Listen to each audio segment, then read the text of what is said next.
ya mencionaron, soy director del Centro Valores, que es un centro de formación en terapias contextuales, y el tema que se va a tratar tiene que ver con la introducción a justamente a lo que son las terapias contextuales.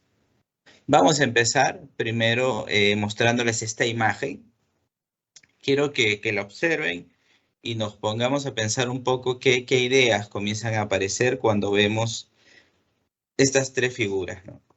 Yo voy a hacer algunas preguntas, sé que de repente no vamos a poder interactuar y no va a llegar la información directamente a mí en este momento, pero sí quiero que vayamos pensando. Si yo les pregunto, ¿cuál de estas tres caras demuestra que tiene una mejor salud mental? ¿Qué respuesta daríamos nosotros? Imaginemos la primera de izquierda a derecha, como ustedes pueden verlo en su pantalla. ¿Cuál sería la que demuestra mayor salud mental, mayor estabilidad, o tener una vida más saludable, ¿no? Como quieran llamarlo, salud psicológica, ¿no? De izquierda a derecha. ¿La uno, la 2 o la 3? Si yo les preguntaría cuál de estas tres caras denotan que sea una persona exitosa, que haya cumplido lo que realmente desea, que haya podido avanzar en su vida, ¿no? De la mejor manera, ¿cuál me dirían? ¿La uno, la 2 o la 3? Si yo les preguntaría, ¿no? ¿Cuál de las tres caras tiene que ir al psicólogo? ¿Tiene que ir la uno, la 2 o la 3? ¿Cuál debería asistir a un psicólogo? ¿Cuál debería asistir a un psiquiatra, ¿no? ¿Cuál necesita apoyo y quién no necesita apoyo, ¿no? ¿A cuál de las tres caritas ustedes le recomendarían llamar a un amigo, conversar, contar lo que le pasa, ¿no? Entonces quiero que se den cuenta que nuestra mente comienza a trabajar, ¿no? Y comienza a decir, tal es más feliz, tal es menos feliz, tal está enfermo, tal no está enfermo, tal necesita apoyo o no necesita apoyo, ¿no?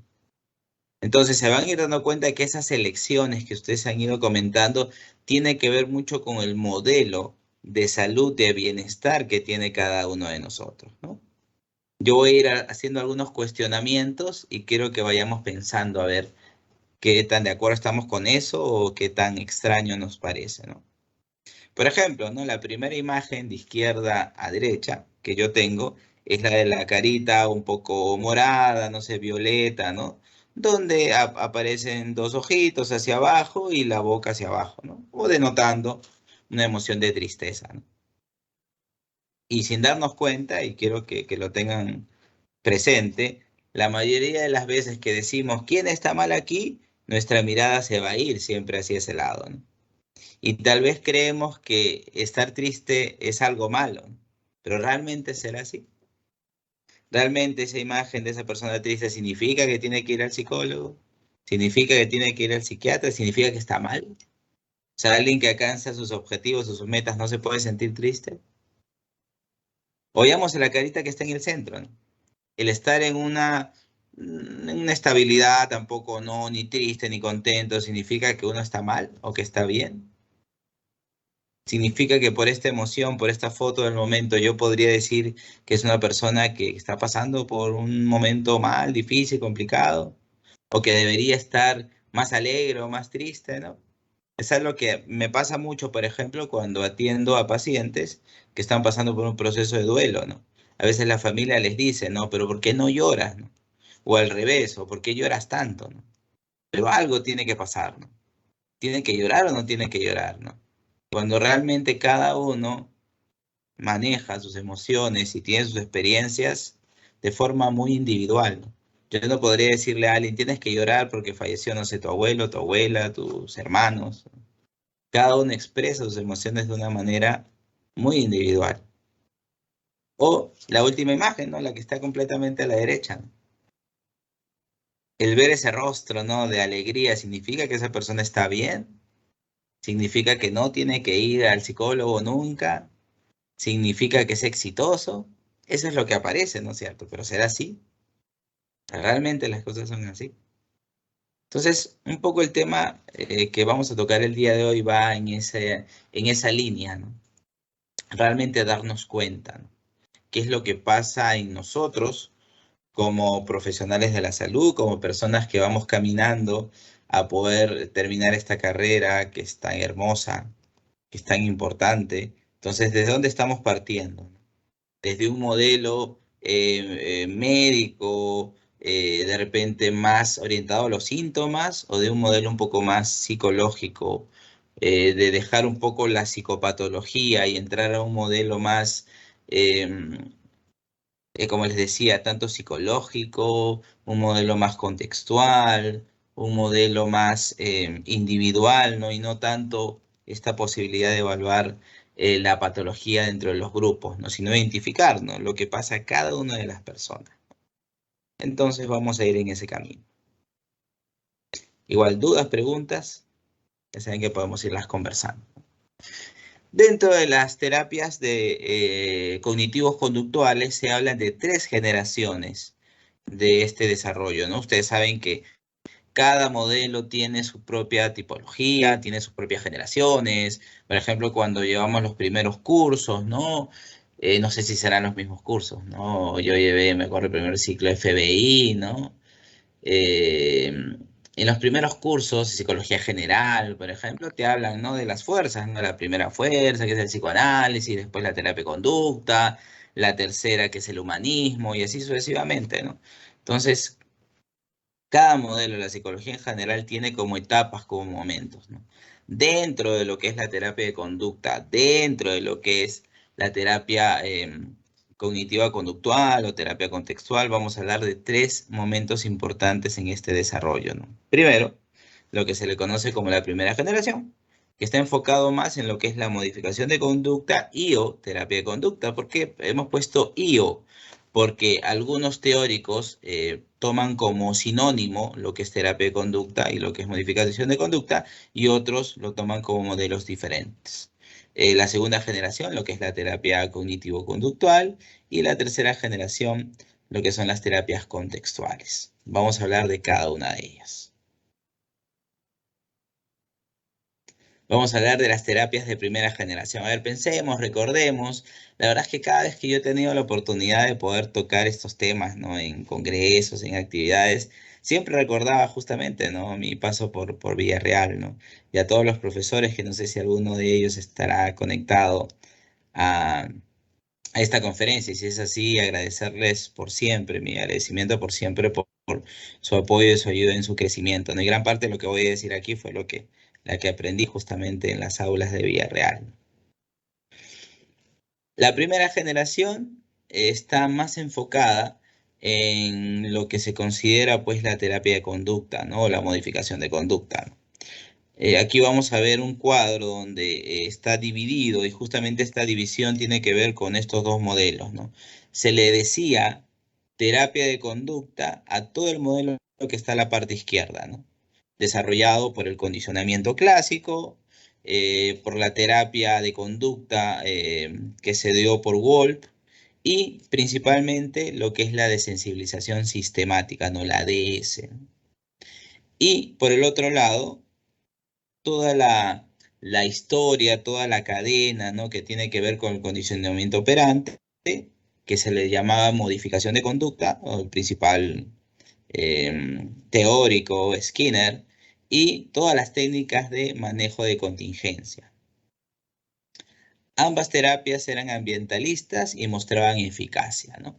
¿Por qué se da el desarrollo de esta primera generación? Como ustedes saben, hay un estudio muy conocido del año 1952 que realizó Eisen, donde se buscó evaluar la eficacia de las intervenciones psicológicas en ese tiempo. Y ese estudio dio a notar que la psicoterapia no generaba un cambio en las dificultades de las personas, ¿no? Y de alguna otra manera se considera de que esta dificultad en la eficacia tenía que ver porque la mayoría de intervenciones eran psicoanalíticas, ¿no? Y por eso que justamente se desarrolló intervenciones desde el modelo conductual para poder identificar un cambio más importante, ¿no? Y ahí se vuelve a hacer otro estudio en el año 1970, donde se incluyen ya terapias de esta primera generación, y donde se alcanza por lo menos un 70% de eficacia. Y eso demuestra que estas terapias en ese tiempo eran muy importantes y que habían generado cambios en las personas quienes accedían a estas intervenciones. Sin embargo, como todo proceso científico, y eso es algo que quiero acotar y quiero que lo tengan bastante claro, es que una de las ventajas que tiene la terapia de conducta, terapia cognitivo-conductual, terapia contextual, como lo deseen llamar, tiene que ver con la posibilidad de estar cercana a la ciencia, ¿no? El hecho de nutrirse de la ciencia significa que nuestro paradigma se va replanteando y va creciendo. No se considera de que esto es lo mejor y lo único, ¿no? Se considera que se puede encontrar algo mejor y único. Y que eso ya no va a ser lo mejor o lo único, que se puede encontrar algo más. Entonces, que no les llame la atención que se hable de cuarta, algunos ya hablan de cuarta, por ejemplo, de quinta, de sexta, octava, novena, y que esto también tal vez va a seguir hacia adelante. Y esto no significa de que esto que está aquí, que estamos hablando de Skinner, de Wolf, que no sea importante o que sea desfasado, no, sino que simplemente la ciencia va generando mayor conocimiento y cada vez este conocimiento es más certero y tal vez está más adaptado para las personas de ese tiempo. Y eso va a ser muy claro, a diferencia de otros modelos que ustedes se pueden dar cuenta que van a mantener casi siempre el mismo discurso, ¿no? Y van a mantener casi la misma forma de hacer terapia. ¿Por qué? Porque no son científicas y porque de alguna otra manera giran en los mismos conceptos siempre. Acá van a ver cómo lo que vamos a ir presentando va a tener matices diferentes. Y eso demuestra justamente esta cercanía que tiene con la ciencia, ¿no? Entonces, ¿por qué esto fue quedando de lado? Porque los teóricos de ese tiempo o los investigadores de ese tiempo se daban cuenta de que estas intervenciones ayudaban mucho más en sitios institucionalizados como hospitales, colegios, lugares cerrados, ¿no? Pero que en ambientes más naturales era un poco más difícil manejar las contingencias. Algunas de estas intervenciones de repente para algunos podrían resultar polémicas o difíciles de poder manejar, ¿no? Había temas más precisos de repente donde había algunas dificultades de poder manejarlo, no tanto en temas de personalidad, ¿no? Entonces, justamente ante estos vacíos es que aparece lo que se considera las terapias de segunda generación. Entonces, los representantes más importantes los tenemos tanto a Beck y a Ellis, ¿no? Ustedes saben, recuerdo mucho en la universidad también, que llevé, que era un electivo, me acuerdo que se llamaba, creo, no sé si era modificación del comportamiento, y no solamente hablábamos de Ellis y de Beck, ¿no? Hablábamos también de Meikenbach, hablábamos de Cautela, de muchos otros teóricos, de Mahoney, que daban un poco más el redondeo a toda esta segunda ola, ¿no? Ustedes saben que aquí en las terapias cognitivo-conductuales de segunda generación se enfoca mucho al cambio cognitivo, ¿no? A modificar pensamientos, ¿no? Si yo tengo una dificultad con mi pareja, tiene que ver mucho por cómo yo estoy eh, generando un tipo de pensamiento que puede ser una creencia irracional, puede ser una creencia intermedia, puede ser una creencia central, pueden ser algunos modos de pensar, ¿no? Y de acuerdo a la modificación cognitiva, a la intervención, al debate, al romper mi distorsión cognitiva, ¿no? Voy a poder tener un comportamiento diferente, ¿no? Entonces se motivó mucho ese desarrollo, más aún Beck, ¿no? Beck tal vez de una mirada mucho más cognitiva para modificar comportamientos y Elix poco a poco, ¿no? Desde la época de los 60, no recuerdo muy bien ya el año, creo que en 1961, 63, que desarrolla lo que es la terapia racional y paulatinamente, ¿no? Ya creo que como en los 70 más o menos ya habla de terapia racional emotiva, ¿no? Y en el año ya 1993 habla de terapia racional emotiva conductual, ¿no? Y que a partir de ahí va añadiendo estas variables y tomando mayor importancia y tal vez Elix un poquito menos cognitivo y tratando de interactuar con otras variables, no fuera solamente del pensamiento, ¿no? Sino también trabajando técnicas emocionales, técnicas conductuales, tal vez, y motivando esa interacción entre cada una de ellas, no poniendo encima una que otra, ¿no? Desarrollado también desde el modelo de Lang, ¿no? este modelo que él desarrolla para la ansiedad, pero después se generaliza en lo que es la terapia cognitivo-conductual, ¿no? De esta teoría triárquica, ¿no? Donde habla de emoción, pensamiento y conducta, ¿no? Siempre en interacción, ¿no? Entonces, todo eso se trabajó en lo que es la segunda generación. Sin embargo, también se vieron dificultades, ¿no? O aspectos que se podían superar, ¿no? Tal vez la relación terapéutica, tal vez el fomentar una mirada más humanista de las intervenciones, tal vez no solamente ir hacia el debate, no creer que el pensamiento tenía la hegemonía, ¿no? Sino más bien tratar de que el pensamiento sea, ¿no? Un factor importante, porque es ilógico el creer que no lo es, ¿no? Es un factor importante, pero termina siendo una pieza más de la interacción de las variables, ¿no? Y tal vez la dificultad que se tenía de tomar el contexto como aspecto importante, ¿no? Era, y se los cuento porque en algún momento los que hemos hecho también terapias de segunda generación, sin querer tal vez caímos en eso, ¿no? De automáticamente el paciente se sentaba y decirle, oye, ¿qué piensas entonces? Tengo problemas con, no sé, con mis padres, pero entonces, ¿qué piensas cuando estás con ellos, no? Tal vez sin querer se volvió para muchos una fórmula de ir directamente a los pensamientos y tratar de romperlos, ¿no? Y en algunos trastornos, por ejemplo, como las personas con diagnóstico límite podía sentirse a veces como un comportamiento de invalidación, ¿no? Al generar un debate cognitivo de una forma tan rápida, tan abrupta, ¿no? Entonces, estas dificultades, y me olvidaba de una muy importante, ¿no? Dentro de diferentes estudios se comenzó a demostrar que el debatir pensamientos ayudaba más a corto plazo que a largo plazo, que había mayor posibilidad de que se presenten recaídas en el futuro, ¿no? Entonces, esto también fue motivo para poder elaborar otro tipo de intervenciones. Y esas intervenciones son las que nos traen aquí, ¿no? Lo que se considera como terapias de tercera generación o terapias contextuales.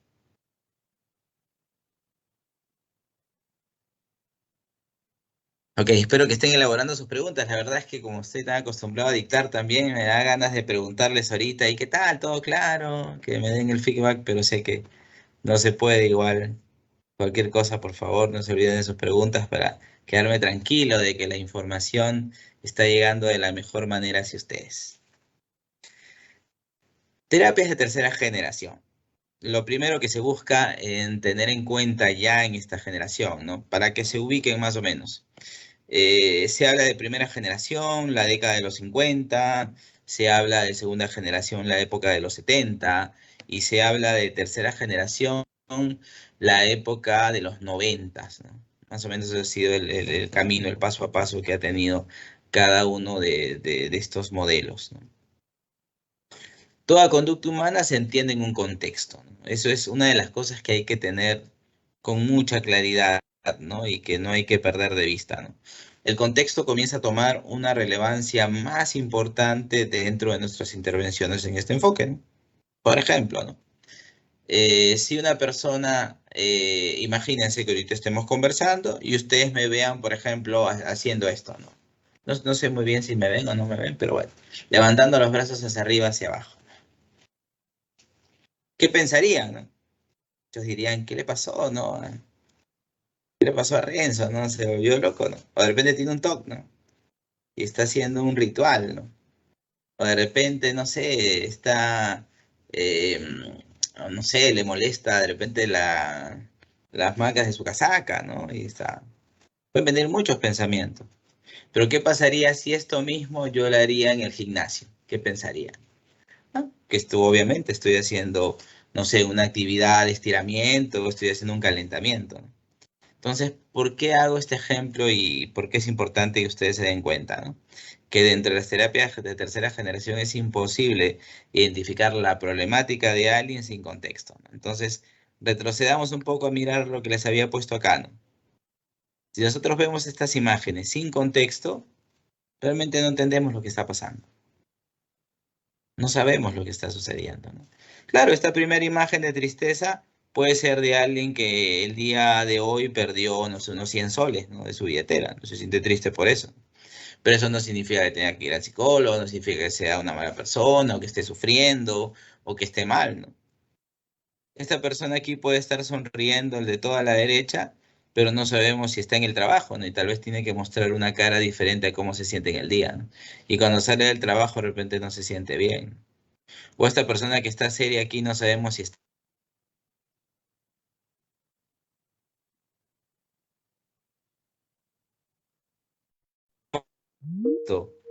a los síntomas, a la mirada, al rostro, al comportamiento de las personas, estamos perdidos, ¿no? Estamos llevándonos por simplemente las apariencias y estamos dejando de ser psicólogos para ser otro tipo de profesional o otro tipo de persona. Pero más aún, ¿no? A veces pensamos contexto, ya, el lugar donde está, ¿no? Pero el contexto va más allá, ¿no? El primer contexto que se toma en cuenta en las terapias contextuales tiene que ver en el contexto que tengo yo como persona. ¿Y cuál es el contexto como yo como persona? Yo cómo me relaciono con mis pensamientos, cómo yo me relaciono con mis emociones, cómo yo me relaciono con mis sensaciones, con lo que pasa en mi cuerpo, cómo yo me relaciono con todo. Con mis pensamientos y me relaciono de tal manera que pienso que ellos me dominan, de que no puedo, de que mis pensamientos me ganan. ¿Cómo me relaciono con mis emociones? Si las considero naturales, normales, si les abro un espacio para que me acompañen. Con mis sensaciones, si pienso que es horrible sentirme mal, que es horrible, ¿cómo me relaciono con quién soy? Después, la relación terapéutica, ¿no? Cómo yo me relaciono ya en un ambiente terapéutico con la persona con quien voy a trabajar o con mi ambiente, que es, como les decía, el contexto que más resaltamos. Entonces, las terapias contextuales van a desmenuzar y van a trabajar siempre en esos tres contextos, ¿no? Y después, las terapias de tercera generación explican los trastornos en términos interactivos, funcionales y contextuales, ¿no? Esta persona que es considerada como una persona que tiene ansiedad generalizada. ¿Por qué tiene ansiedad generalizada? Si revisamos los manuales, CIE-10, DSM-5, ¿no? Vamos a ver que esta persona tiene temor, fobia, más de un objeto. Vamos a ver que se habla de un nivel de ansiedad, esto que afecte su vida, tan, tan, tan y tan, tan, tan. En cambio, desde un enfoque contextual, vamos a ver que la problemática primero no tiene ese título, ¿no? Va a depender, si lo vemos desde la terapia de aceptación y compromiso, va a tener el título inflexibilidad psicológica, nada más.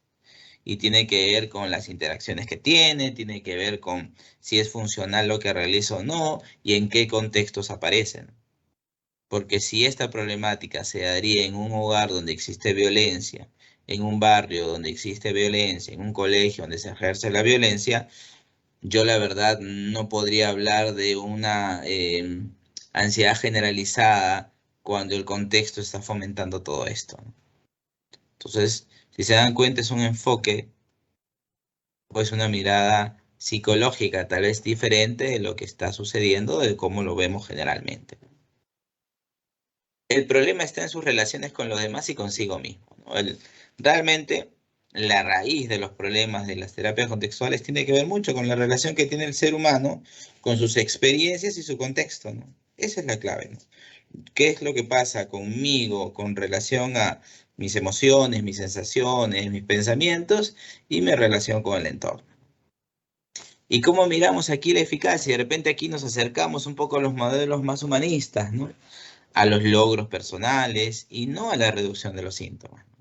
Yo no espero que un paciente llegue y que me diga que se sienta sin malestar, sin comodidad, ¿no? Yo espero que me diga de que está avanzando en su vida, que está estudiando, que está trabajando, que esté ayudando a sus padres, que esté ayudando a su pareja, que esté ayudando a sus hijos. Ese es realmente el objetivo dentro de la terapia que voy a realizar. ¿Cuáles son las innovaciones que trae este tipo de modelos? A ver, disculpe un reto para verla ahora que quiero acabar así, puntual. Primero, innovación en la psicología, porque como se dan cuenta tiene otra mirada, otro enfoque, otra forma de ver las cosas. El funcionamiento de la psicoterapia es totalmente diferente porque los logros que se buscan son diferentes y se deja tal vez de trabajar y de mirar tanto la opción de técnicas y se ve más la opción de principios. Perdón. Dificultad para el control de los procesos internos, ¿no? Como vemos que hay dificultades para trabajar sobre pensamientos, más que trabajar sobre ellos, trabajamos de una manera donde los pensamientos no nos interrumpen, no nos hacen daño, no nos dejan paralizados y más bien seguimos con nuestra vida a pesar de pensar de diferente manera. Buscamos un cambio en la función y no la forma, ¿no? Tal vez en algún momento dentro de lo que fue la modificación de conducta o la terapia cognitivo-conductual de segunda generación se cometió ese error, ¿no?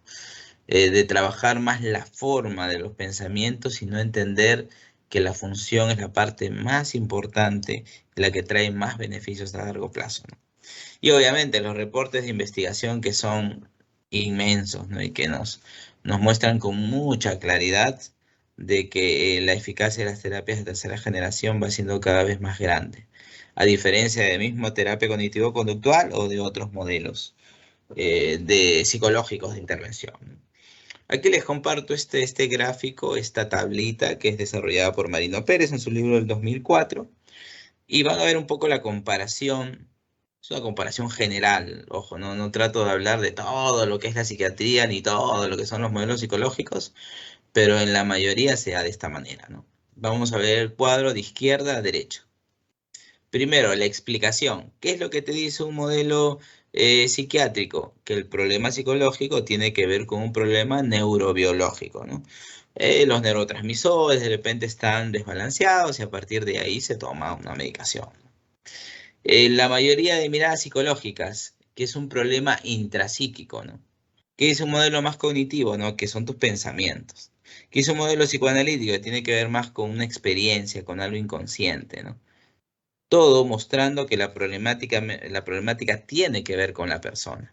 Sin embargo, mientras un modelo contextual no te dice que la problemática tiene que ver con la persona, sino que tiene que ver con la interacción de esta persona con su medio, con sus pensamientos, con sus sensaciones. Es una mirada diferente del problema. Después, el mecanismo, ¿no? ¿Por qué sea esta problemática? El modelo psiquiátrico, una avería, ¿no? Una avería interna, hay algo que está mal, ¿no? Funcionamiento malo en ti.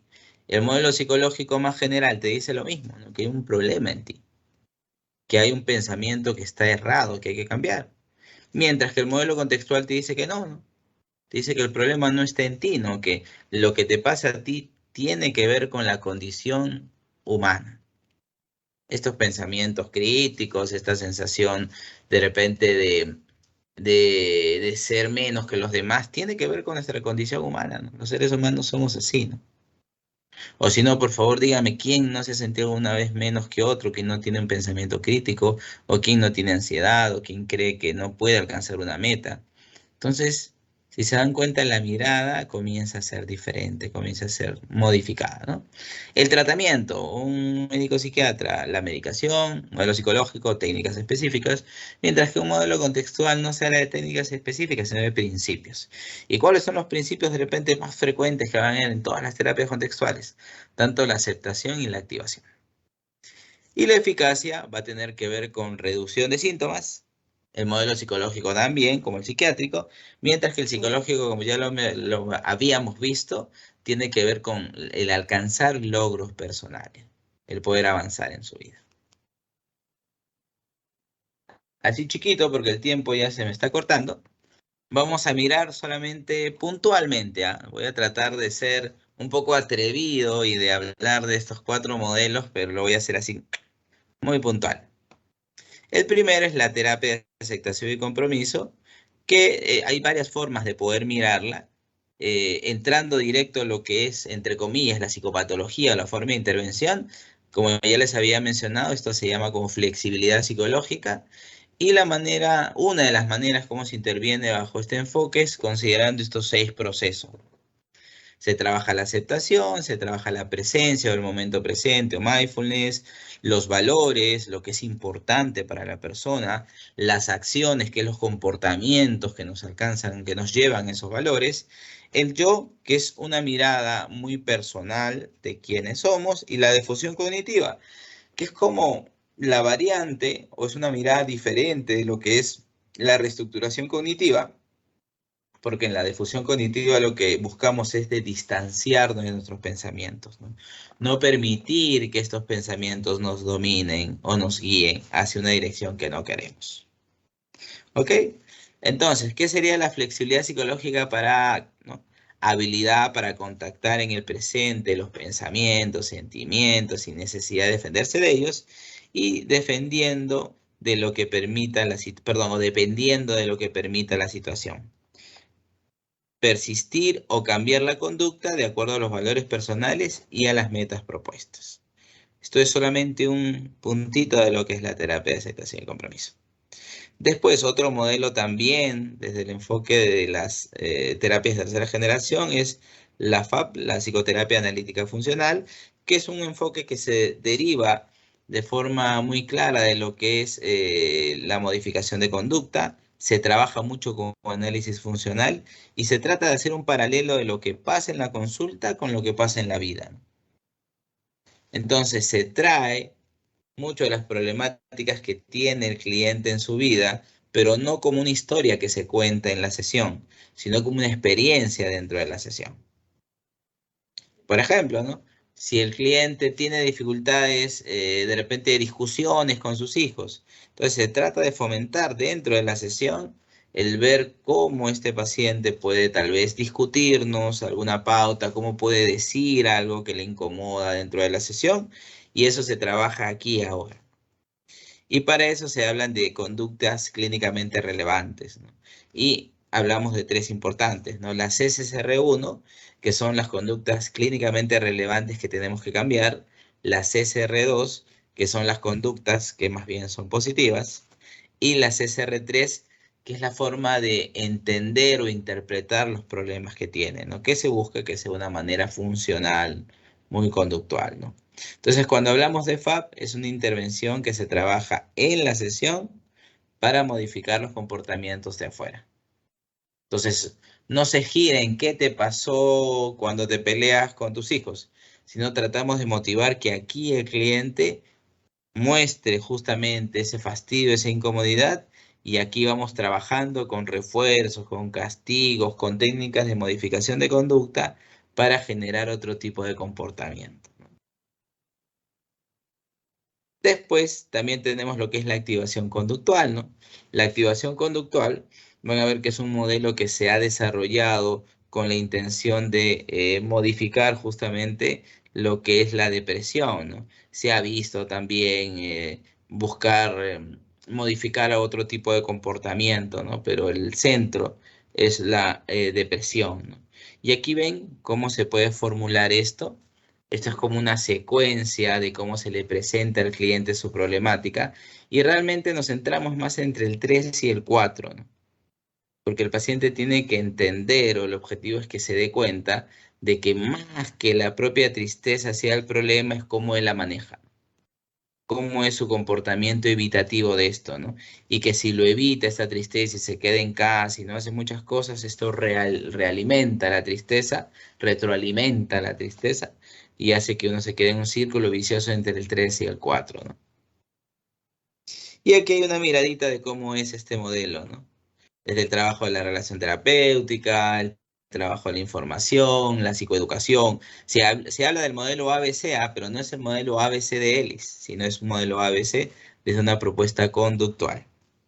Se trabaja el análisis funcional de la conducta, se identifican actividades antidepresivas, ¿no? Igual como existe la medicación antidepresiva, también hay actividades que se pueden hacer día a día que tienen esta mirada antidepresiva, ¿no?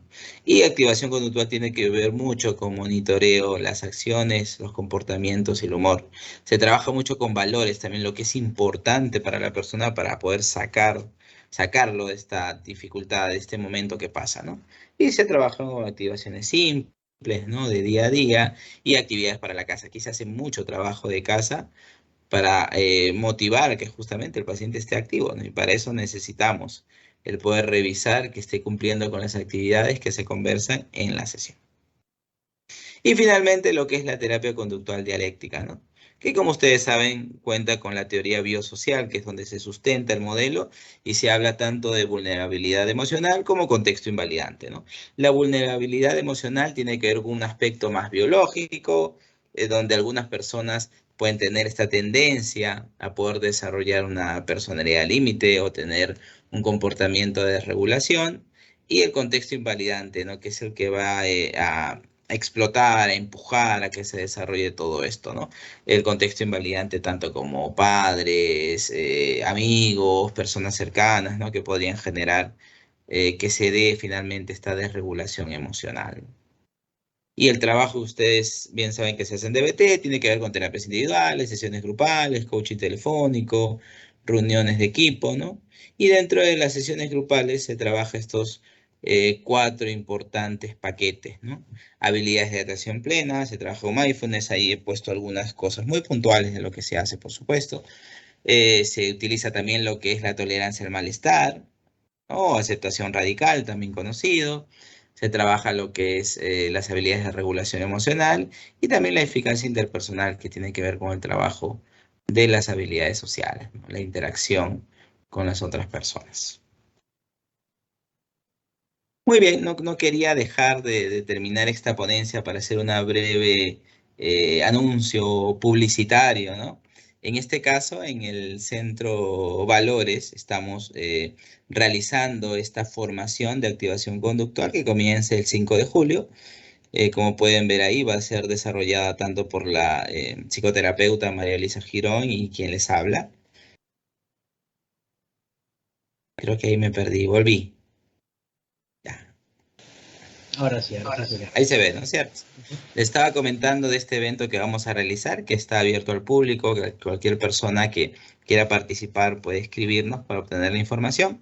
Pero fuera de eso, les quería comentar que estamos brindando 3 becas para las personas que estén realizando internado. Y es un poco lo que les comentaba, ¿no? El centro se ha formado obviamente con un desarrollo o una mirada de empresa, pero sin dejar de lado también la necesidad de la formación, ¿no? Yo también he hecho el internado y también en Villarreal, ¿no? Y sé que a veces por ahí cuando hacemos el internado nos faltan herramientas o por ahí queremos ayudar un poco más y tal vez no tenemos la formación o la posibilidad económica para formarnos, ¿no? Entonces, en este caso, Valores está realizando esta posibilidad de dar 3 becas a las personas que cumplan con estos requisitos, ¿no? Pero ojo, que solamente que estén en internado. Seguir la página, darle like a la página, tanto en Facebook como en Instagram, y compartir en las redes sociales este evento y etiquetar a 2 amigos. Si les interesa, ahí está la posibilidad de obtener estas becas. Y esto es el Facebook, el Instagram, el correo y el WhatsApp. Si alguno tiene alguna duda, alguna pregunta, esa es la manera de poder comunicarse con nosotros. Muchísimas gracias.